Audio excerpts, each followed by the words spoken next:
Hello, I'm Heidi Manicherry. I'm one of the teachers of the Deaf at Send Success, and this is part 4 of the 4-part webinar series. Today we're going to be looking at strategies that are helpful for our children with hearing impairment for schools and teachers. So the objectives of the session today are to talk about the current legislation and how this might impact on a school accessibility plan. Also to understand the importance of a good listening environment, and we're going to talk about some strategies that you could use in your classroom to make it a better listening environment. And we're going to look at some teaching strategies and to kind of highlight some things to avoid and also some things that you can do to make sure that your child in your class with a hearing impairment has the best chance of listening and succeeding. The current legislation for children with disabilities and special educational needs is the SEND Code of Practice 2015, and this highlighted that schools must use their best endeavours to make sure that a child with SEN gets the support that they need in school, and that they must make reasonable adjustments. And we're going to have a look at some reasonable adjustments that could be made for a child with a hearing impairment in school. They also should think about training, specialist training. So you coming on this deaf awareness training today is great. Maybe think about anyone else that you could signpost this training for. Anyone working with a child with hearing impairment should really have attended this deaf awareness training. And of course that teachers are accountable for progress. So we're going to have a look at some strategies that should mean that your child with hearing impairment in your class is able to make progress and able to listen effectively in the classroom. So this is an example of a school accessibility plan, and every school should have one of these for children with a disability. And we've just gone through some examples of what a reasonable adjustment might look like for a child with a hearing impairment. So for example, the target here is to change the way things are done. So if a Year 6 class is always in the same classroom, and that classroom happens to be next door to the hall, so every day before lunch there's lots of noise while the chairs and tables are put together and everything's set up for lunchtime, then this wouldn't be a particularly great class for a child with a hearing impairment to be in. So the reasonable adjustment might be that for that year, that class is moved to a different classroom so that the noise is avoided and that child is able to hear and listen across the school day. So that's just kind of an example, and if you need any support with an accessibility plan or would like to see examples, please do contact Send Success. We can sort that out. So I've used this term quite a lot already, but we use listening friendly as opposed to hearing friendly. And that's just because hearing is just being aware of sounds, whereas listening is a much deeper level of being able to access and interpreting what these sounds mean, which is what obviously children need to do to learn in the class. So next we're going to have a think about some environmental factors. Lots of these are very common within classrooms, but actually can be really unhelpful for a child with a hearing impairment. So it's just something to think about your class and think about these different aspects in your classroom. So background noise, as I mentioned in the previous webinar, is really difficult for someone with a hearing impairment as they find it hard to filter out noise and focus on the person that they need to be listening to. So background noise in a classroom is extremely common because we have all the children, lots of children together, which inevitably makes lots of noise, maybe teachers moving around. It's just really something to think about, especially when in quiet times when you're requiring the child to listen really intently to you, thinking about how you can reduce the noise as much as possible. Also noise from equipment, so things like air conditioning units or even hand dryers if the bathrooms are close by. Things like that can be really distracting. So So thinking about minimising those, turning those off, shutting doors to prevent the noise travelling into your classroom can be really helpful.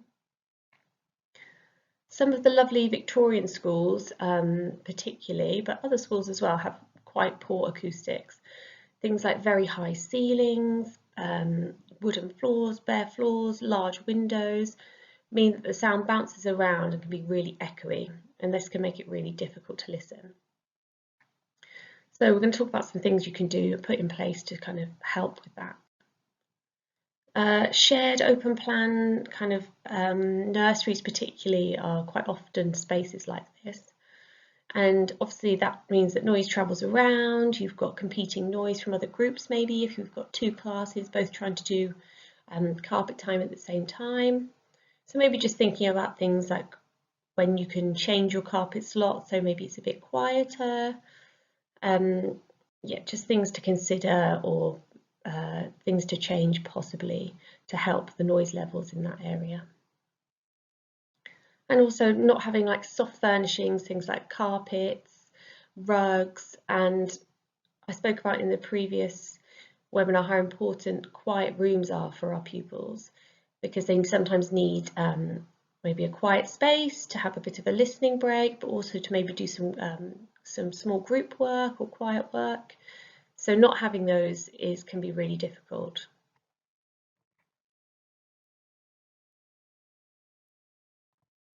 Some other things to think about, maybe less obvious ones, just having windows open.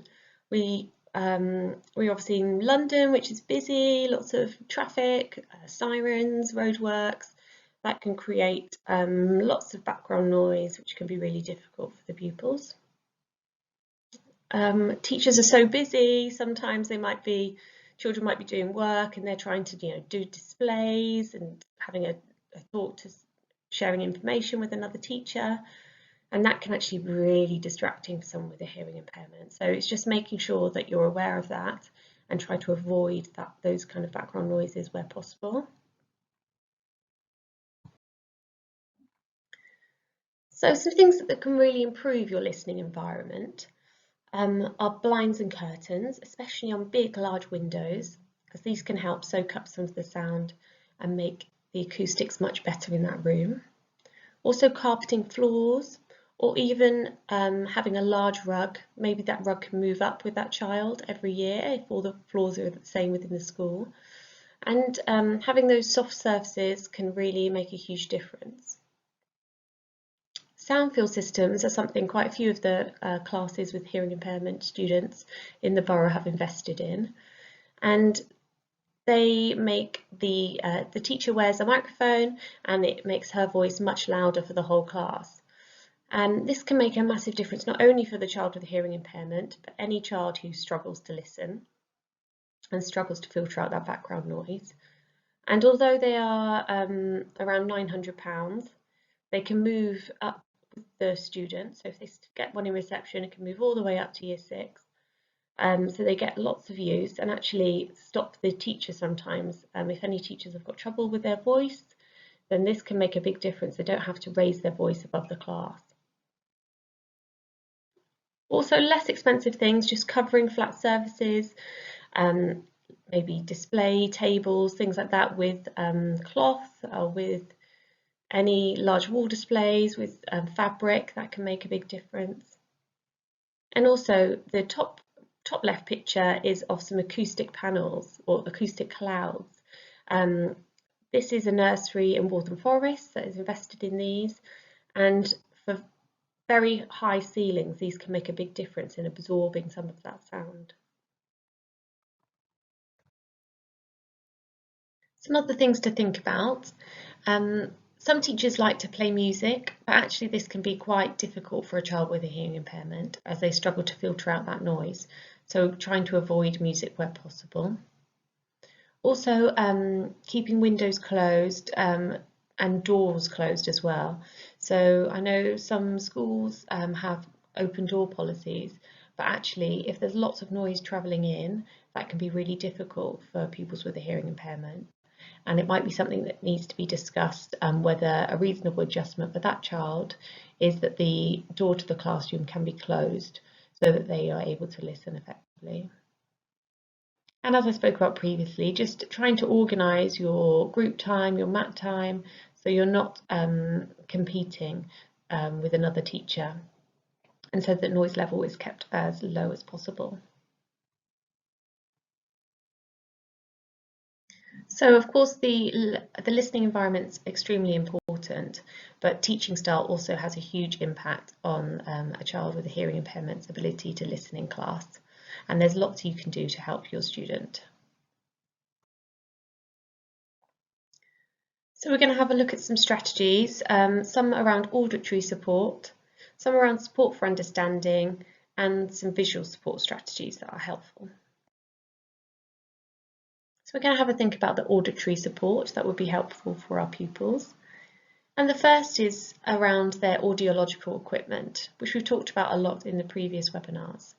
The picture on the left is of a radio aid, and these are what's commonly used for our pupils in the classroom. If you ever have concerns about the child's audiological equipment, you may well have a listening champion in school. If you're not sure about that, please do ask your Senko, but lots of teachers and teaching staff have been trained and had this training plus some more in-depth training, especially on equipment maintenance. And these listening champions should be going around and checking that a child's equipment is working daily. If you don't think you have one of those, a listening champion in school, please do get in touch. If you have any concerns about the equipment, we come in regularly to check it, but if anything goes wrong, it's really important that that's picked up quickly, so the child in your class doesn't go a long time without their equipment working effectively. Another really simple strategy, but makes a huge difference, is just making sure that you have the child's attention before you begin talking. Because our children struggle to filter out noise, it's really helpful to just say their name and get their attention so that they can tune in more effectively. Another strategy is just speaking at a clear, natural and normal rate. Sometimes there can be a tendency to maybe speak louder, exaggerate your lip patterns, and actually this can be really unhelpful for a child with a hearing impairment, especially when they're doing lots of lip reading. So they're relying on that natural lip pattern, and if you change it, it can make it more difficult for them to understand. Being aware of their language level and making sure that your language is appropriate level for that child. Sometimes keeping language simple can mean that they don't get lost and lose what you're saying, so that can be something to really think about and be aware of. Repeating comments from other children, particularly if the child with a hearing impairment sat at the front and someone behind is saying a comment in a carpet session, it's really important that you're repeating those children's comments, because it's very, very likely that a child with a hearing impairment wouldn't be able to hear that child.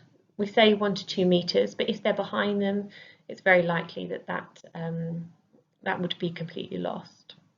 Especially with a radio aid as well, the child won't have access to what the other pupils are saying when the radio aid is on and you're talking. So it's really important that they don't miss that information.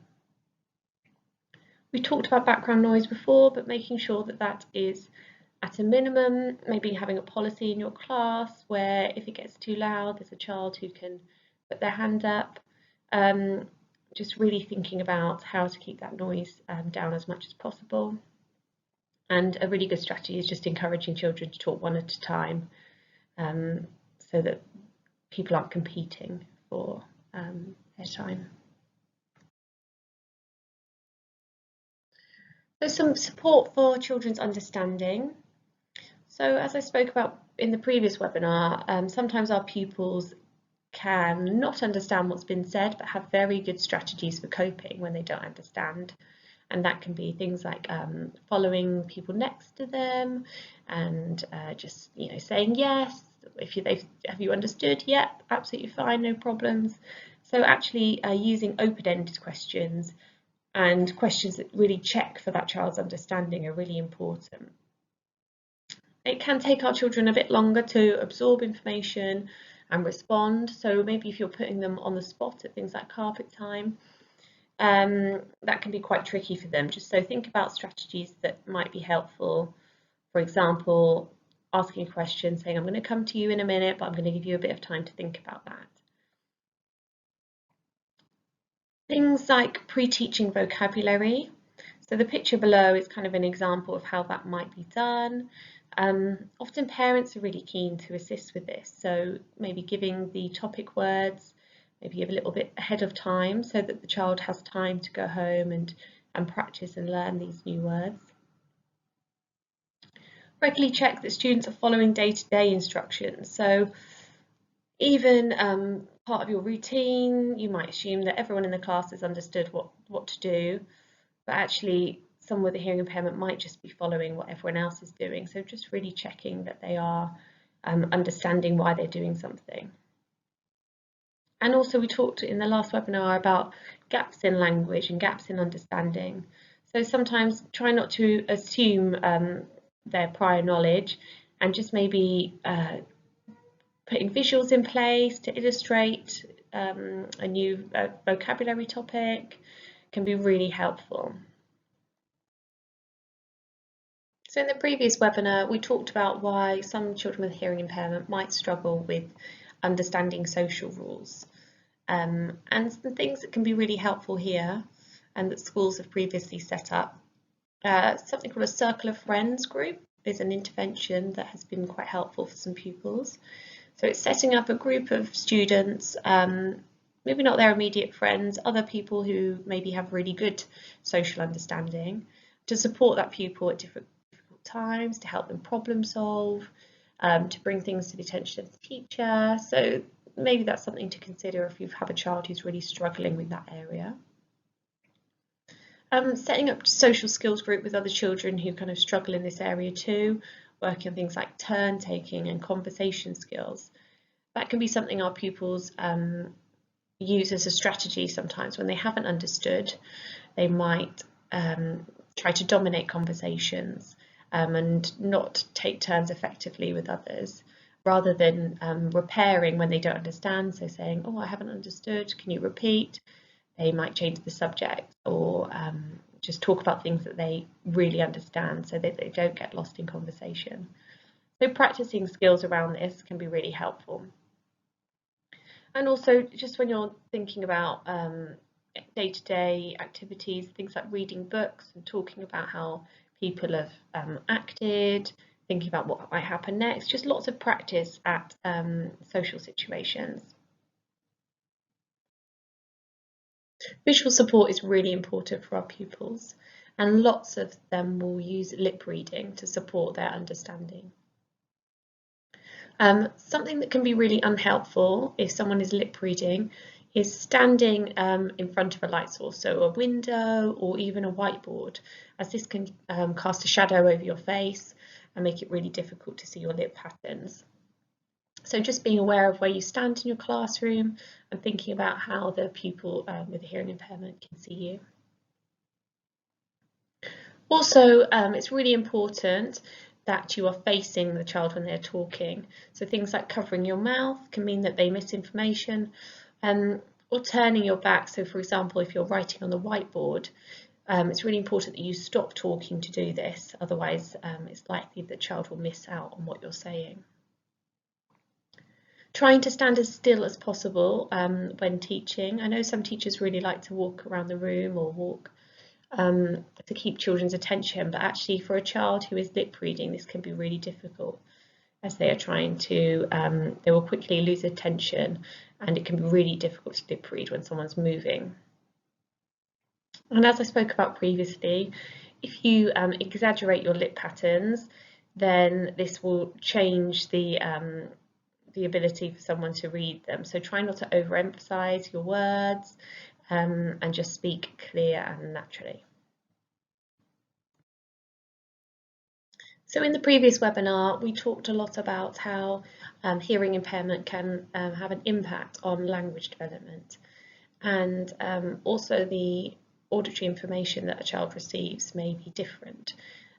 from other children, so they might be missing out on key information, which is why visual supports are so important for our pupils in terms of keeping them up to speed with what is being taught and improving their understanding.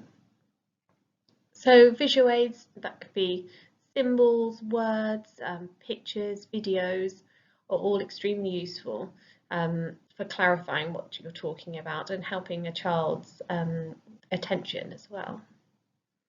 Just displaying keywords that you are using within the lesson, especially for a child who maybe is missing certain sounds, then they might very quickly lose track of what you're talking about, but those keywords may really help them to keep on track.